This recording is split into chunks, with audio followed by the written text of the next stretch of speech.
While walking the streets of New York City, the last thing John Carter expected was for a little girl to stop him in his tracks and call him by name. "I know you. Your picture is in my dad's wallet." Her words echoed in his mind like a door unlocking a past he thought he had buried. Little did he know this encounter would change the course of his life in ways he could never imagine. John Carter, a man who once led meetings in luxurious conference rooms, now wandered the streets of New York like a ghost. The sidewalks were crowded with hurried people, but he moved at a different pace, almost as if he was floating between the unfamiliar faces. Dressed in a worn-out coat and faded pants, he felt like a stranger in his own city, an exile from the life he once knew. It was a cloudy morning when everything changed. John walked aimlessly, lost in thoughts of his life marked by the recent loss of his wife. The emptiness she left behind was a constant presence, a shadow that followed him with every step. The world seemed bleak and colorless, until suddenly a child's voice broke the silence. "I know you. Your picture is in my dad's wallet." John stopped dead in his tracks, shock written all over his face. The owner of the voice was a little girl with curly hair and bright eyes, radiating an energy he hadn't felt in a long time. She stood before him, smiling innocently, a stark contrast to the weight of his grief. What could this girl possibly know about him? A man who had hidden himself from the world. "What do you mean?" he asked, still in disbelief. "Who's your father?" The little girl pointed to a simple diner across the street. "Over there." She bounced excitedly, as if this meeting was the most normal thing in the world. Without a second thought, she ran toward the diner, leaving John torn between confusion and curiosity. He hesitated, his heart racing. What should he do? A part of him wanted to keep walking, to avoid getting involved in something more than he already was. But another part, a part that had been dormant for so long, felt an irresistible pull to follow her. With a deep sigh, John crossed the street and entered the diner. The place was simple, with wooden tables and walls decorated with photos of families and friends sharing happy moments. He glanced toward the table where the little girl had gone. The man sitting there looked familiar. Something about his posture, maybe the way he gently stroked the girl's hair, triggered forgotten memories in John. As soon as the little girl reached her father, he embraced her lovingly, and John felt a pang of nostalgia.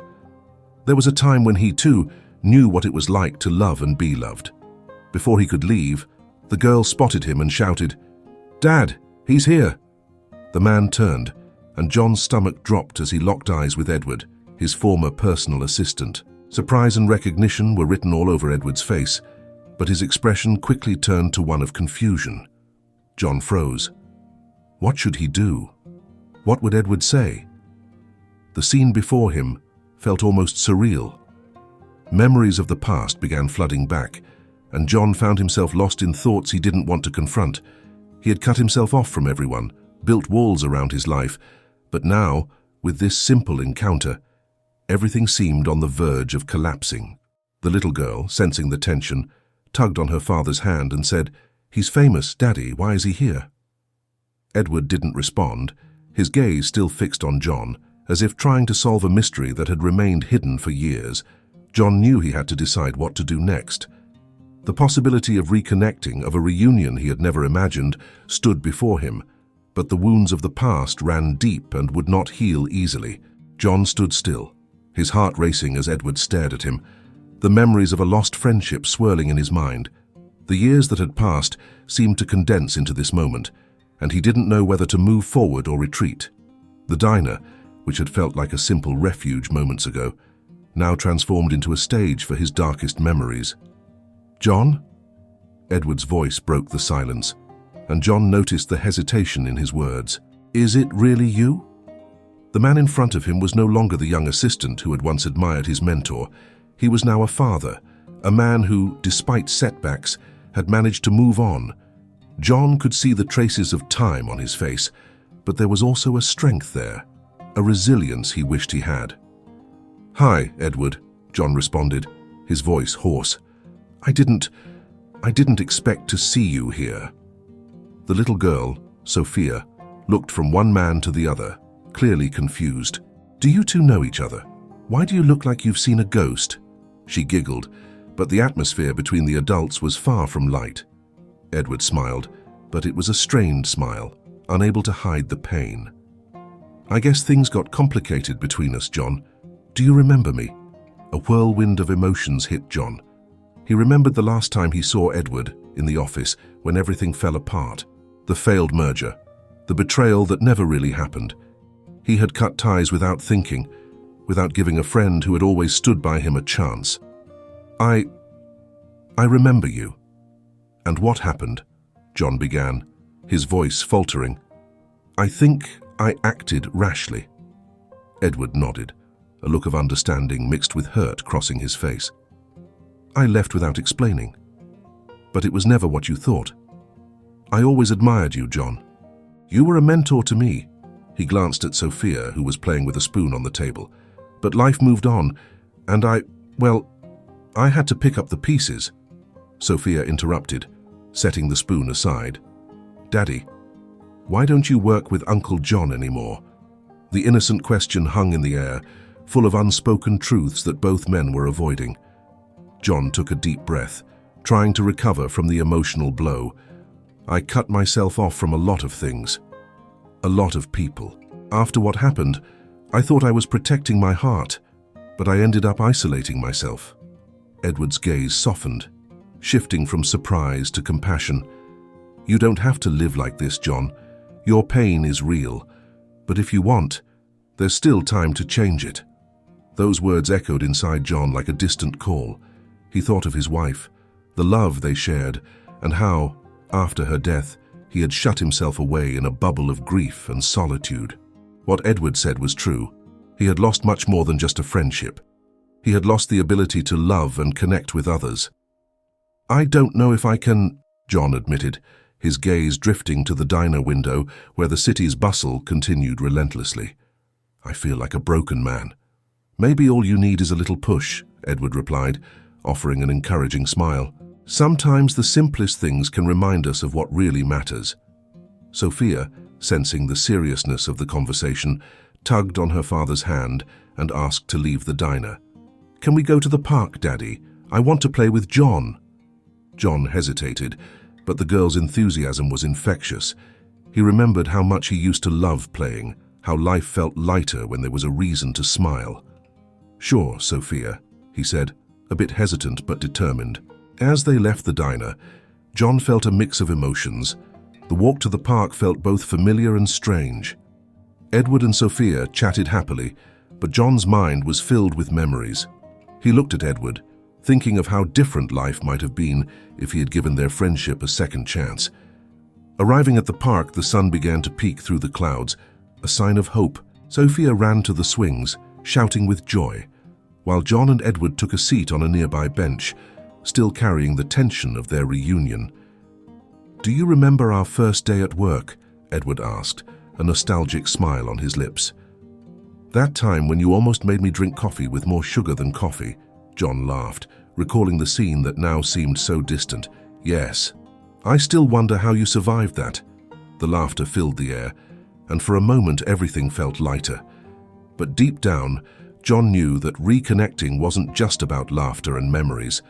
There was something deeper at play, something he still had to face. "Edward," John began, his tone more serious, "about the betrayal, I'm really sorry. I believed something that wasn't true. I was a fool." Edward looked into John's eyes, and understanding passed between them. "We all make mistakes, John, but we can choose how to move forward." John felt that those words might hold the key to the change he so desperately wanted. But the question remained, would he be able to rebuild the life he had destroyed, not just for himself, but for those who mattered? As he watched Sophia play, a spark of hope began to ignite in his heart. He had to try. The park was filled with the sound of children's laughter and shouts, a soothing balm for John's soul.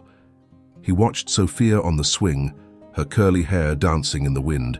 Each push sent her higher, as if she were floating in a freedom he had long lost. Edward, sitting beside him, smiled too, though there was a shadow of nostalgia in his eyes. "She's your light, isn't she?" John asked, breaking the silence between them. "Yeah," Edward replied softly. She reminds me of what truly matters. Sometimes kids have a special way of bringing us back to reality." John nodded, thinking about his own daughter. The emptiness left by his wife's death wasn't just about losing love, it was also about missing moments like these. He felt as if he had locked himself away in a prison of his own making. And now, watching the bond between father and daughter, the loneliness gripped his heart even more tightly. "About what you said earlier," John started hesitantly, "about the misunderstanding, what really happened between us." Edward sighed, and John could see that the subject was still delicate. "I was accused of leaking information about the merger, something that wasn't even true. You never gave me a chance to explain, and I never had the courage to come back." The confession hit John like a blow. He remembered the anger he had felt at the time, the betrayal that had blinded him to what truly mattered. "I should have believed in you. I was a fool not to listen." "We all make mistakes, John," Edward said, compassion in his eyes. "What matters is what we do with those mistakes. We can learn from them or let them define us." John reflected on those words. He had always clung to the pain, thinking that suffering would protect him from further loss. But the truth was that protection had become a prison. He looked at Sophia again, now running toward a slide, laughing loudly. She was a reminder of what it meant to live fully, of what he had lost, and perhaps of what he could still have. "Do you still think friendship is possible between us?" John asked, with a vulnerability he hadn't allowed himself in years. "Of course," Edward replied without hesitation, "but that depends on you too. If you want it, we can rebuild this, but most importantly, you need to be willing to open your heart again." Edward's words echoed inside John, and he found himself in an internal struggle. He wanted to reconnect, but the fear of rejection and pain again was paralyzing. What would happen if he opened his heart only to face more disappointment? Sophia appeared, out of breath, holding a bouquet of wildflowers she had found. "Look, Uncle John, flowers for you." She extended the small bouquet, her eyes sparkling. The simplicity of the gesture made John's heart melt. He took the flowers, admiring their innocent beauty. "Thank you, Sophia. They're beautiful." "Flowers always make the day better," she exclaimed, running off to play again. John watched as she blended in with the other children, her laughter filling the air. And in that moment, he remembered how life could be full of joy even in the midst of pain. "You have a wonderful daughter, Edward," he said, looking at his friend. "She's a real gift." "Yeah," Edward agreed, pride evident on his face. "She's taught me more about love and friendship than anyone else." John felt a wave of emotion. "You know, I used to be like that. I used to believe in the best in people, but over time, that got lost. And I lost the chance to live these moments." "Then let's do something about it," Edward said, his determination clear. "How about we start over? Not as the friends we once were, but as men who've learned from their mistakes." The offer was tempting, but fear still whispered in his mind. What if everything fell apart again? The vulnerability that was looming seemed to threaten the construction of a new friendship, but something inside him also longed for it. "All right," John replied, his voice stronger. "Let's try, but please don't let me down again." Edward smiled, and the tension in the air eased a little. "I promise I'll do my best." So, as the sun began to set, casting a golden glow over the park, John felt that something had changed. There was a possibility now, a small spark of hope that he hadn't felt in a long time. He looked at Sophia again, thinking that maybe, just maybe, he could rediscover what really mattered. The connection was forming, and as Sophia's laughter echoed in the background, John realized that there was still room for love and friendship in his life, and perhaps the light that Edward and his daughter brought could be the way back to himself. The following days were different for John. The conversation with Edward had sparked a small glimmer of hope he thought had long been extinguished. He began going out more, exploring corners he used to avoid, and even allowed himself a smile as he passed places once filled with painful memories. John decided to visit the park again. The idea of meeting Edward and Sophia was both exciting and terrifying. He was still struggling with the ghosts of his past, but his determination to try and reconnect kept pushing him forward. When he arrived, he spotted Edward sitting on a bench, watching Sophia play with other children. "Hey, John," Edward waved, his smile bright. "Glad you came." "Hey, Edward, I was thinking about how you two were doing." John sat next to him, feeling a wave of nervousness. Edward's presence was comforting, but the idea of opening his heart still made him anxious. "She loves coming here," Edward said, gesturing toward Sophia, now playing in a circle of friends, laughing and running. "She makes friends with everyone in minutes." John smiled, admiring how easily the girl connected with others. "She has amazing energy." "Yeah," Edward agreed, pride in his eyes. "Sometimes, I wonder if that comes from me or her. She has a unique ability to bring joy to others." The conversation flowed naturally, and John felt himself starting to relax. They talked about the little things in life, the daily challenges of being a father, and the lessons they were learning from their daughters. But deep down, John knew there was much more that needed to be addressed. "About what happened in the past," John began, hesitant. "I feel like we need to talk more about it. I can't let that weight stay between us." Edward looked at him, his expression serious.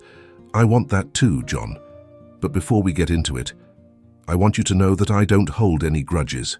The wounds are there, but it's time to leave the past behind." The honesty in Edward's words touched John. He knew that reconciliation would be a process, but Edward's willingness to forgive him was a crucial step. "Thank you, Edward. That means a lot to me." As soon as Sophia returned, running to her father, the atmosphere lightened again. "Daddy, can I go on the slide again?" she asked, her eyes filled with excitement. "Of course, but don't forget to ask Uncle John to play too," Edward replied, winking at John. "Want to play, John?" Sophia called, her smile beaming. John hesitated for a moment. The idea of joining in on a child's game felt strange to him, but Sophia's joy was contagious. "Sure, let's go." He stood up, feeling a little lighter than before. The fun on the slide and swings was liberating. Sophia laughed as John pushed her on the swing, and he remembered how it felt to be a child, the pure sense of joy and freedom. Life was happening, and he was finally beginning to feel part of it again. After a while, they sat on a bench, their breathing heavy and their faces glowing with happiness. "That was amazing," Sophia exclaimed, smiling from ear to ear. "Yeah, it was," John agreed, still surprised at himself. "I think I needed that." Edward looked at John, satisfaction clear on his face. "See how good it is to open yourself up to new experiences. Sometimes what we need most is closer than we think." John smiled, acknowledging the truth in his friend's words. "Yeah, you're right. I was so trapped in my pain that I didn't see the opportunities around me." Over time, John and Edward continued to meet. Deeper conversations began to flow between them, addressing not only the past, but also their dreams and hopes for the future. John started talking about his desire to return to business, not just as a means of success, but as a way to start over. One afternoon, while they were having coffee at a local cafe, John felt more comfortable opening up. "You know, I used to think success was everything, but after losing my wife, I realized it was nothing without the right people by my side." Edward nodded, understanding. Life is about more than achievements. It's about the connections we make and the memories we create. You have a chance to rebuild that. "And what if I fail again?" John asked, the insecurity rising. "And what if you don't fail? What if you find a new happiness?" Edward replied, hope in his voice. "I'll be here to support you, just like I always was. You're never alone." John's determination grew, and with each meeting, he felt he was reconnecting not just with Edward, but with himself. The possibility of a brighter future began to feel more real, more within reach. The next step was to take control of his life again, and with Edward by his side, he felt he could face any challenge that came his way. The following month brought significant changes for John. Inspired by his conversations with Edward and Sophia's vibrant energy, he decided it was time to restart his life. The idea of returning to the business world terrified him, but the possibility of doing it in a more meaningful way excited him. John began re-evaluating his old projects, investments, and most importantly, his purpose. He spent sleepless nights revisiting proposals, remembering the days when he dreamed of making a difference. Life was no longer just about profits and losses. It was about connection and impact. He wanted to use his fortune for something greater. One sunny morning, John invited Edward to a meeting at his luxurious apartment, which hadn't served as a place of comfort in a long time. He wanted to discuss the possibility of starting a new company, one focused on social initiatives, supporting small businesses and struggling entrepreneurs. "Edward, I want to create a space where people can help each other, where we can unite forces and build something meaningful, not just to make money, but to make a difference in people's lives," John explained, his eyes lighting up with excitement. Edward listened carefully, and by the end, a smile of understanding spread across his face. "That's amazing, John. You've finally found your purpose. But what does this mean for us?" "I want you to be my partner. I've always admired your work ethic and your ability to connect with people. You were always more than an assistant to me. You were a friend. I want us to walk this new path together," John said, sincerity in his words.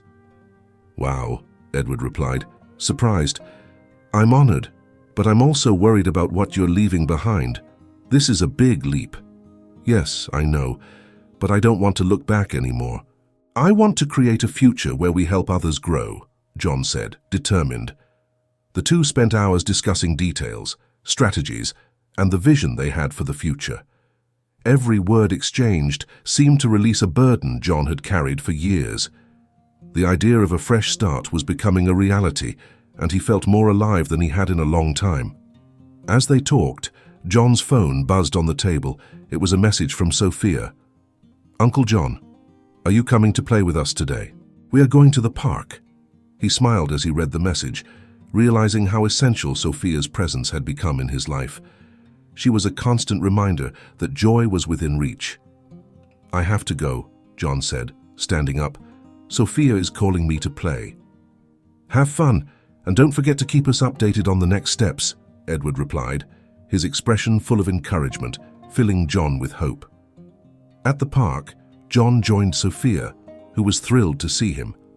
"You came," she shouted, running toward him and jumping into his arms. "Of course. What are we doing today?" John asked, joy lighting up his face. "Let's go on the slide again," Sophia replied, pulling his hand. The girl's innocence made John feel light.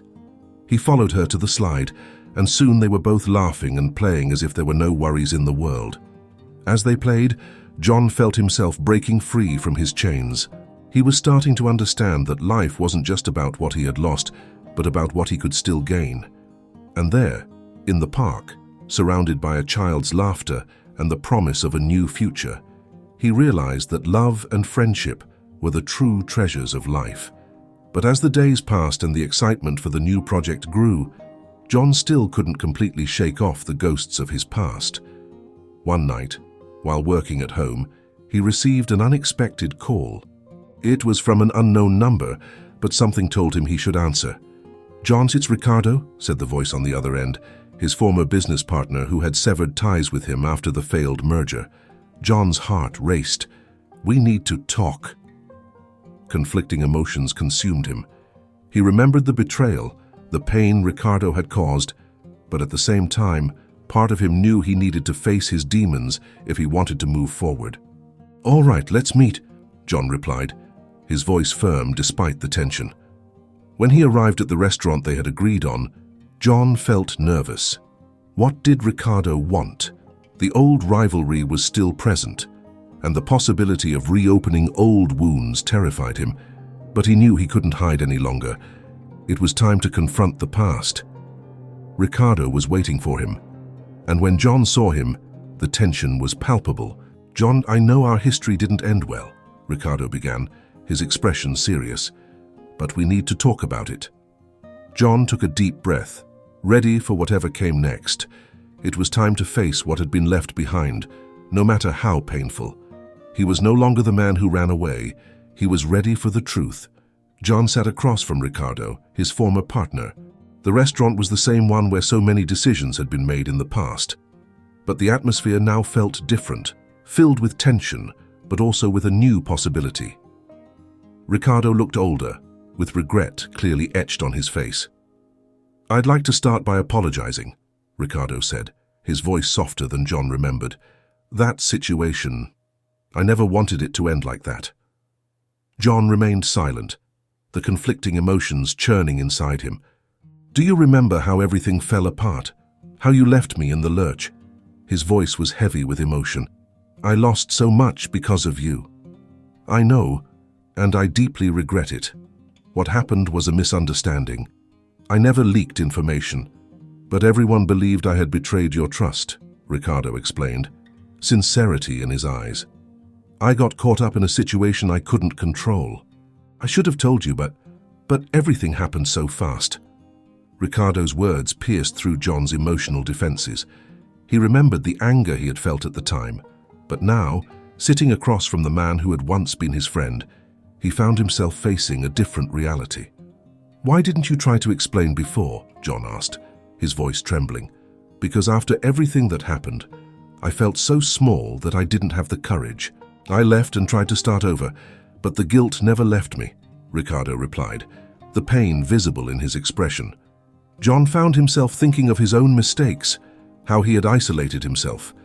"We both made mistakes," he said, his words hesitant. "But it's time to move on." Ricardo nodded, his eyes filled with gratitude. "I'd like the chance to make things right, and if you're willing, I'd like to work with you again. Not as rivals, but as friends. We can rebuild what we lost." The offer took John by surprise. He hesitated, remembering the pain he had endured, but also the transformation he had recently experienced. He wasn't the same man who had severed ties without looking back. Maybe we can try," John replied, his heart beating faster. "Thank you, John. That means a lot to me," Ricardo said, relief evident in his tone. With that, the weight John had been carrying began to lift. The conversation that had once filled him with dread was now an opportunity for healing. "Let's do this, but I want it to be different. Let's build a company that's not just about making money, but about helping people. We need to do this together." Ricardo smiled, and for the first time in years, John felt the shadows of the past starting to fade. They began discussing ideas, possibilities, and a future where they could once again work side by side, not as rivals, but as men who had learned to forgive. In the days that followed, John felt a renewed sense of purpose. His connection with Edward and his reconciliation with Ricardo helped him see life with fresh eyes. He was rising again, not just as a businessman, but as a person who had learned to value relationships. The park became a regular meeting place for the three of them, John, Edward, and Sophia. The presence of the little girl brought a lightness to the atmosphere, a constant reminder that the small things in life truly matter.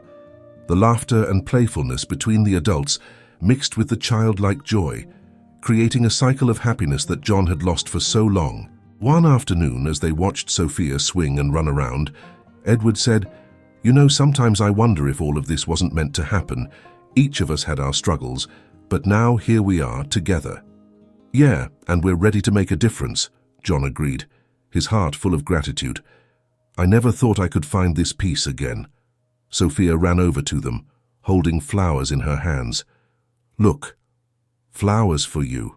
They're as pretty as friendship," she exclaimed, handing out the small bouquets. "Thank you, Sophia, you're the best," John replied, smiling. "Can we have a party?" she asked, her eyes glowing with excitement. "To celebrate friendship." "Of course, a party for all of us," Edward said, wrapping his daughter in a hug. John felt warmth spread through him. Life was full of opportunities, and he was finally ready to embrace them. As he watched Sophia play with the flowers, he knew that the future was promising. The pain of the past still existed, but now it was just a part of the story that had shaped him. And so, surrounded by laughter, friendship, and a renewed sense of purpose, John realized that life could be a new chance for love and connection, a path he was finally ready to walk. If you liked the story, consider subscribing to our channel and supporting us through the thanks button. See you next time!